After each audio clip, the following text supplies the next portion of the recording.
It's Wednesday, we're halfway there. Nothing. I mean, if you have kids, it doesn't really matter, right? Because weekends are weekdays. Anywho, happy May 7th. I am back. I'm so excited. I have so much to talk about. I can't help it. My voice isn't fully there, but you know what? I don't think I should drop the F-bomb, but F it. Here we go. All right, today, what I want to talk about is a handful of things, headlines, that have come across the tape that I think are very important for you to know and what they mean.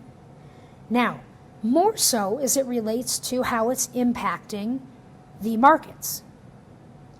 Okay? But then it's just, right, it's just fun to know information, I think. I love information. So, I call it Jeopardy information. I have one kid who's like full of Jeopardy facts every single day, and it just makes me so happy. Moving on. What are the things I want to talk about? There's a handful. The first one, you may or may not have heard. Alphabet and Apple. Alphabet is the parent company of Google. Think of it like Meta for Facebook, okay? Why are they in the news today? Well, their chief services officer for Apple, who has one of the coolest names ever, Eddie Q. He's in D.C. right now testifying before Congress, where he was earlier. And he said something that caught people's attention and investors' attention. What was it? He said that he feels that the existing search engines today, the Googles of the world, the Chromes, that kind of thing, will cease to exist because AI searches will replace them sooner than we think. Okay, interesting. Is it going to happen overnight? I don't know, but it caught investors' attention. There were other things. So we're going to build on this, kind of like some building blocks. Last year, the Justice Department actually sued Alphabet, Google, claiming that it had a monopoly or dominant role, I don't know, in the search engine business. I mean, we use Google as a verb, Jesus, right? I mean, of course they do. And so today, a U.S. District Court judge is going to, we think, announce some sort of penalty or finding against Google for that. So add that to the first one. When you Google on your phone, on your iPhone, your Mac, your iPad, it's always Google, isn't it? We don't even think about it. Well, that default, it costs a pretty penny. So, how much does Google pay Apple to be that default browser automatically on all of their products? It's staggering, you guys. The latest data we have is from the year of 2022. $20 billion, billion dollars. That's in 1 year. So you know what? That's pretty significant. Let's add that to the building block, right? So, what's going to happen? Is Google going to break apart? Are they going to spin off businesses? Are they going to look for different partners? Same with Apple. That's a big revenue stream for them. Anyway, so what's happening to the stocks? Alphabet, last time I looked, was down about 8.5%. And Apple was down like 1.5%. Let me back up. The Dow Jones, last I looked, was up 300-something points.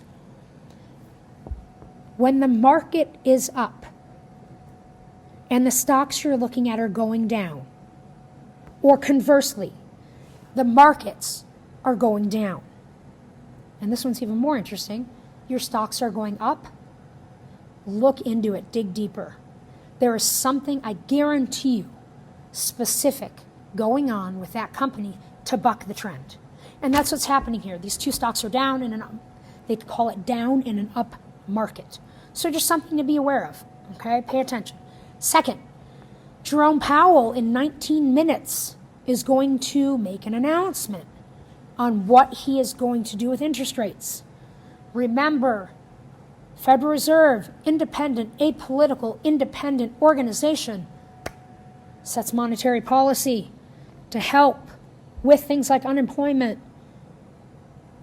inflation, job creation, etc., right? That current range, if you remember, is 4.25 to 4.5. Consensus view on the street is that they're not going to change that. They're going to keep it the same. Could be, But what's more important, at least to me, as not only an investor, but just wanting to understand this market better, listen to what Jerome Powell says about the underlying strength or not of the economy.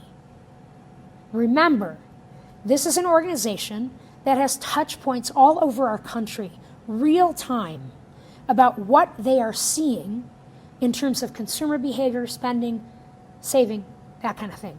So listen, and a lot of investors will too, okay? Now, that brings me to another point. We have talked before about hard data and soft data. I'm going to remind you, hard data is kind of what it sounds like. Very specific calculations, figures that give insight into whatever, right? Unemployment, PPI, CPI, inflation, that type of thing. They are real numbers that are calculated. The issue is most hard data, and all of it by definition, are what we call lagging indicators. It's stale data. Now, if you're in a steady economy, everything's fine, everything's hunky-dory, whatever, you can kind of rely on that, right? Because it's somewhat similar to what is going on in today's market. Are we in that market, folks? Holy crap, no. Every day is like a freaking roller coaster. So here's the issue. Here's the market we're in right now. The hard data, right? March quarter results, unemployment, payroll numbers, what have you. They all look pretty good. And everyone's like, hey, our economy is really strong. Hold up, pull up that handbrake. Why? The soft data, and that is more polling. So, hey, how are you feeling about the economy? Are you saving money? Did you cancel your vacation? How much are you spending on gas? How much are you spending on eggs? Hey, CEO, are you going to buy that new equipment for your manufacturing line? Those type of questions for real-time feel, soft data, that's not good. It's not good. So, here we go, there, like that, right? There we go. Anyway, so that's the market we're in, you guys. The lagging indicators, they're pretty sweet. The current sentiment, not so awesome. So, what does that mean? You just got to dig deeper, and you got to understand what's going on, especially if you want to understand the markets, or, just to know, because knowledge is power, right? It's fun. I think it's really fun to know this stuff and to feel the confidence in yourself that you have some understanding of what is going on. Let's go to the next one. Tariffs, because why not, right? We always talk about tariffs. Every day. So I've gotten a lot of questions, and by the way, bring it. I love feedback, and I love your questions. A lot of them kind of like, Amy, the markets are like up a ton, then down a ton, then up a ton, but my stock that I'm looking at, or that I'm interested in, is, whatever, it's up 20%, the markets are down, whatever. Why? Well, we are in interesting times, right? I told you about this dichotomy. But also, we are in times when rhetoric and verbiage around tariffs, particularly, is having an outsized and profound impact on the markets. What do I mean? One day, Trump or the administration will say, boom, like last weekend, 100% tariffs on all foreign films. First of all, it's on a weekend. Don't do that to us. Do it during market hours, please. Well, then people freak out, right? Netflix, not so great. It's just, it impacts everything. And then, the markets go, ooh. And then, it's some random hour usually, never during market hours it seems, there's another announcement saying, no, I'm going to pause all this stuff. Yeah, I'm going to give a 90-day pause. Markets, whoop. So we are not in normal times, people. This is not a market I've seen before.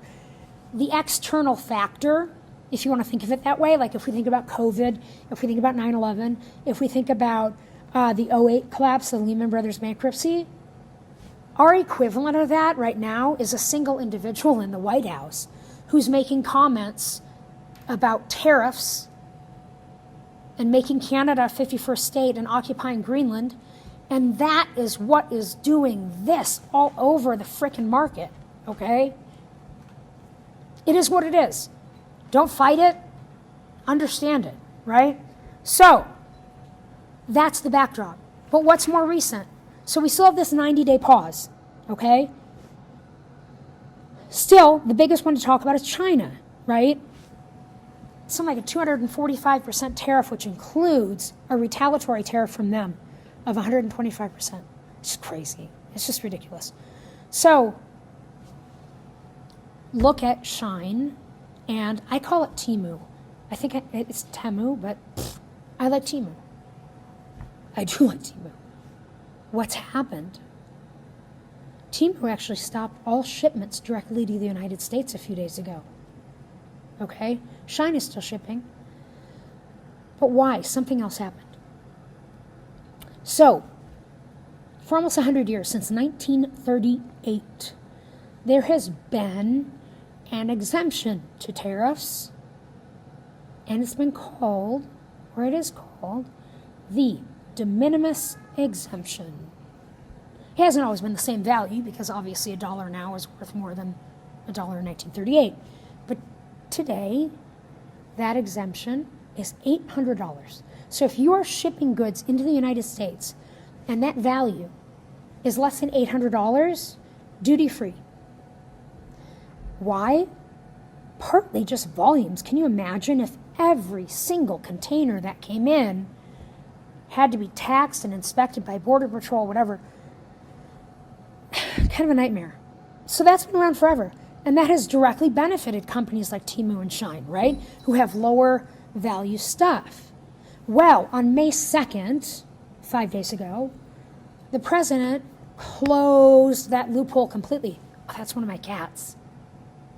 That's Benji. So cute. Really dumb. I guess you can't have it all. They closed that loophole. Well, that's a big deal, okay? That was why Temu stopped shipping. Shine still is. But imagine, I mean, I don't know if everyone's shopped at Temu. I have. But it's like a lot of their goods are less expensive. They fit into that de minimis exemption, but not anymore. I do have a funny story about Temu, really quick. So I had surgery on my foot. No, this was my ankle. Sorry, I also had my knee replaced. I feel like an old person talking about my joints. But I had knee surgery. I was recovering from knee replacement. I was a little medicated, okay? Okay. I guess I went on Temu and bought a lot of stuff. I guess. Because I found out, I don't know, 3-4 weeks later, random packages started appearing at my front doorstep. Like white packages wrapped in a shit ton of tape, right? I'm like, what the hell is this? Oh yeah, Temu. Do you know that I ordered 4 or 5 umbrellas? Nobody needs that. Nobody needs that. I don't even remember the other stuff. My kids were like, dude, it's Christmas every frickin' day here. Thanks, Temu. That's my story. Anyway, back to the tariffs. So what is happening? Remember we talked about hard and soft data? Well, a lot of these goods are shipped to the United States on ships in containers. So when you see those big ass ships, right? And they have the huge boxes, kind of like the storage boxes or big oil barrel type stuff, those are containers. And one of the main ports to receive, or the biggest port in the United States by container volume, is the Port of Los Angeles. And they just reported a few days ago that container shipments are down over 40% in a week. And they expect that to continue. Let's flip that around. Because of all this other tariff stuff going on, what about our exports to places like China? Well, those are down also. So you look at ports like Tacoma, right? Portland. Tacoma actually happens to be, I think it's the biggest export port for agricultural products. Those export containers from the U.S. to China are down almost 30%. So that sucks too, right? So what does that mean? There is concern that a lot of the goods that we get from Asia won't be here in a matter of weeks. I'm not trying to be doomsday, right? Like I'm not saying go hoard frickin' toilet paper, right? But I'm just saying a lot of retailers are saying two things. You might see some empty shelves for some of the supply of stuff that you normally would get from Asia. And second, the stuff that is coming is going to be a hell of a lot more expensive, right? We talked about that too. So pay attention. I guess I'm not going to go on Temu anymore and order umbrellas. So who is this hurting, though? It's hurting the small business as well, because a lot of people are having to pause orders for new whatever because they don't know when these tariffs are going to go away, go up, go down. They don't know. And guess what time it is, guys? It's time for companies to start ordering stuff for the holidays. So everyone's like, well, what the hell do we do? Right? I don't know. So it's going to be interesting. Two more things and I'll let you go. Oh, on the tariffs. Before I do the two more things, I'm going to pass on some little words of wisdom that I learned when I first started out in my career. So, China, for example. Reporters keep asking Trump and his administration, have you met with China? Have you met with China? Where are we on talks? What's going on? It's huge. It's a big deal. The response is, we talk to China. But there's no specifics behind it. So, supposedly, there's going to be talks on Saturday. Okay? But there's been all this back and forth and speculation and investors saying, oh, great, we're going to speak with China, but then it doesn't happen. Or the administration will say, hey, we have an agreement on the table. It's all done, but I need a signature. Two things. A contract is never, ever, ever done until it's signed. I don't care. I have personal experience. I've had shit show up in contracts at the 11th hour, 59th minute that I didn't expect. I was ready to sign, and it's like, whoa, hold up here. So no, you're not there until you sign. Second, this is a big one. It's just a general business thing. Under promise and over deliver. Think about that. Don't promise the world and then come back and say, oh shit, sorry, no, it didn't happen. But it doesn't matter anyway. You lose all credibility. Absolutely not. Under promise, deliver more than people expect. Yay. Yeah. Basic general business principle. I just wish this administration would follow it. Okay, two things that are kind of funny, more interesting. Disney stock up 10% today. Why? They had a great quarter. First of all, that's huge. And then they announced that they were going to be building a theme park in Abu Dhabi. I'm sure it's going to be huge and fantastic. So, I've traveled to the Middle East before. Oh, yes, I have. In my previous life, I call it. And you guys are lucky that I'm even here, because I had the opportunity while there to become the fourth wife of a crown prince. Thank you. I politely turned him down. Yeah, probably not the life for me. You never know. Second thing, I'm going to leave this on a funny note.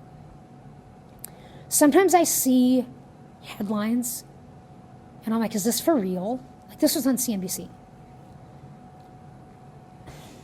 I have kind of a sick sense of humor. So, here we go. Russell Westbrook and Kemba Walker, NBA, along with someone else, just founded and started a company, private company, that uses AI